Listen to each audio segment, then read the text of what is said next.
Kung mayaman ka, ba't di mo pagawa? Pakay mo ba? Char. Pero, the wait is, gusto ko na yung bahay. Kung papagawa lang po ang inaano ko, kaya ko pong ipagawa yung bahay, kahit gawin ko pang manchar.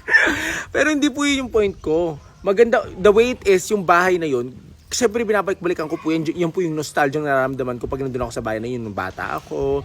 The wait is, matutulog ako sa kwarto na gano'n nung parang bata rin ako.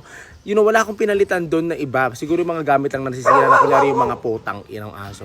Yung mga sirang tawag dito, mga upuan, gano'n kapag may todong sira, doon yung mga pinapagawa ko. Pero yung bahay na mismo na gano'n, ayoko talagang iparenovate dahil gusto ko yung feeling na nararamdaman pag nandun ako. Di ba parang nakahambol ako na parang oh my gosh, dito ako nakatira dati. Kaya binabalik-balikan ko. Pero girl, hindi yung pera yung anuhan dito. Hindi sa estado ko dahil ayokong ipagawa yung bahay. Hindi po yun. Gusto ko lang yung pag umuwi ako sa probinsya, yung parang probinsya life, yung life ko. Tsaka kaya ko pong humiga sa banig. At tsaka kaya kong gawin lahat ng mga ginagawa ko nung bata ko doon. Kaya feel ko kapag natutulog ako sa probinsya, feel ko yung parang, you know, napaka-simple lang ng life. Sometimes ayoko yung marangya. Sometimes gusto ko rin na simple-simple lang, di ba? Pinapangunahan na naman ako eh. Yan yung ayaw ko eh.